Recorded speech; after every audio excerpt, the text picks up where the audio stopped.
ये कहानी है उस रात की जब चार दोस्तों ने सोचा कि वो भानगढ़ के सच को दुनिया के सामने लाएंगे। पर उन्हें ये नहीं पता था कि भानगढ़ का सच उन्हें हमेशा के लिए अपने अंधेरे में कैद कर लेगा।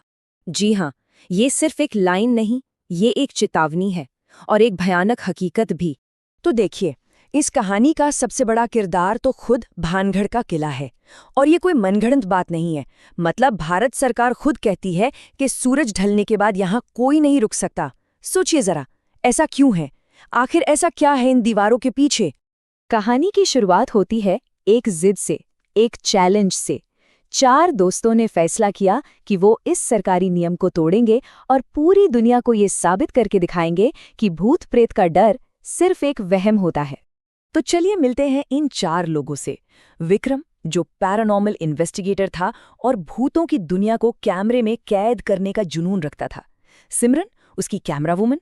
फिर था रजत, जिसे लगता था कि ये सब बकवास है, अंधविश्वास है। और अनन्या, जिसे खतरों से खेलने का शौक था। देखा जाए तो एक परफेक्ट टीम थी एक बहुत ही खतरनाक मिशन के लिए। उनका प्लान एकदम सीधा था, अपने YouTube चैनल पर रात भर लाइव जाना और सबको दिखाना कि देखो, भानगढ़ का श्राप सिर्फ एक कहानी है। वो पूरी तैयारी के साथ गए थे, कैमरे, लाइट्स और शायद जरूरत से ज्यादा कॉन्फिडेंस लेकर। ऐसा नहीं था कि उन्हें किसी ने समझाया नहीं। उनके अपने फॉलोअर्स कमेंट्स में लिख रहे थे, मत जाओ। पास के एक ढाबे वाले ने उन्हें श्राप की पूरी कहानी भी सुनाई। और सबसे बड़ी चेतावनी तो सरकारी बोर्ड पर साफ साफ लिखी थी, पर उन्होंने किसी की एक नहीं सुनी। रजत के ये शब्द असल में पूरे ग्रुप की सोच थे। उन्हें लगा कि वो पढ़े लिखे हैं, लॉजिक और साइंस पे यकीन करते हैं और डर को हरा देंगे। शायद यही उनकी सबसे बड़ी और आखिरी गलती थी। तो शाम के 6 बज चुके थे, किले के गेट बंद हो गए और वो चारों अंदर थे।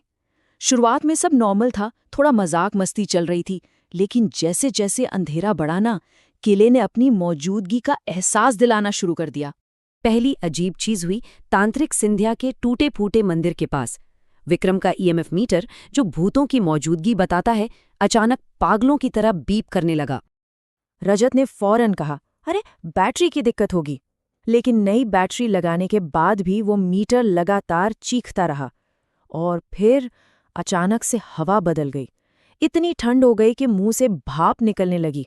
उस पल के लिए उनके सारे लॉजिक फेल हो गए। और फिर आई वो आवाज। उस वीरान खंडहर में, जहां उनके सिवा कोई नहीं था, दूर से किसी के पायल की छन छन की आवाज आने लगी। धीमी लेकिन एकदम साफ। बस यही वो पल था जब मजाक का माहौल खौफ में बदलना शुरू हुआ। देखिए, अब तक जो कुछ भी हुआ था ना, वो तो सिर्फ एक ट्रेलर था। अब किला पूरी तरह से जाग चुका था और वो इन बिन बुलाए मेहमानों को बताने वाला था कि उन्होंने कितनी बड़ी गलती कर दी है। इसके बाद हालात इतनी तेजी से बिगड़े कि उन्हें संभलने का मौका ही नहीं मिला। पहले एक चीख की आवाज, फिर लाइव स्ट्रीम पर लोगों ने कहा कि अजीब फुसफुसाहटें आ रही हैं। और जब गोप्रो का फुटेज चेक किया तो उसमें एक परछाई थी जो उन्हें घूर रही थी। जब उन्होंने भागने की कोशिश की तो पता चला कि किले के रास्ते ही बदल चुके हैं। वो अब शिकारी नहीं, शिकार बन चुके थे। ये अनन्या के शब्द थे। चीख उसी ने मारी थी। उसने जो देखा वो कोई वहम नहीं था। ये पहली बार था जब उनमें से किसी का सामना किले की किसी आत्मा से हुआ था। और फिर किले ने खुद जवाब दिया। एक ठंडी गूंजती हुई आवाज ने हवा में एक ही बात कही, और वो बात सुनकर उनका खून जम गया। अब ये कोई इन्वेस्टिगेशन नहीं रही थी, ये बस जान बचाने की लड़ाई थी। आधी रात हो चुकी थी और भानगढ़ अपनी पूरी ताकत से उन पर कहर ढा रहा था। और तब उन्होंने उसे देखा, रानी रत्नावती, वही रानी जिसकी कहानी ने इस जगह को श्राप दिया था। वो अपने शाही कपड़ों में सामने खड़ी थी, एक भयानक रूप में, और उसने अपना नाम बताया। ये नज़ारा देखते ही चारों के होश उड़ गए और वो अलग अलग दिशाओं में भागे।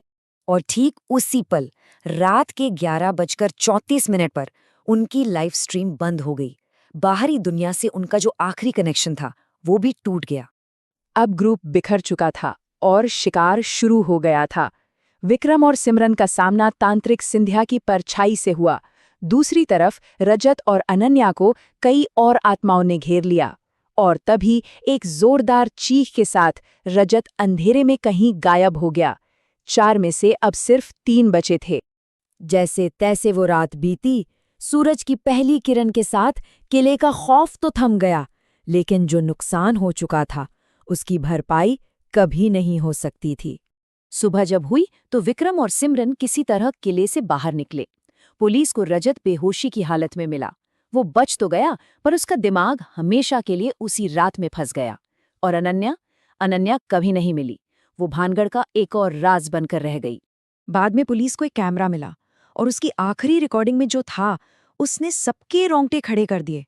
सिर्फ अंधेरा, चीखें और एक धीमी सी आवाज। पर कहानी यहाँ खत्म नहीं होती। विक्रम और सिमरन ने डर के मारे अपना चैनल डिलीट कर दिया, लेकिन आज भी विक्रम को उस डिलीटेड चैनल से नोटिफिकेशंस आते हैं। नए वीडियो अपलोड होते हैं जिनका टाइटल होता है अभी भी यहीं अनन्या। वो आज तक उन्हें खोलने की हिम्मत नहीं कर पाया। और यही सवाल आज भी बाकी है। अगर अनन्या भानगढ़ से कभी बाहर ही नहीं आई तो ये वीडियो कौन अपलोड कर रहा है? क्या वो खुद है या फिर भानगढ़ कुछ और बताने की कोशिश कर रहा है?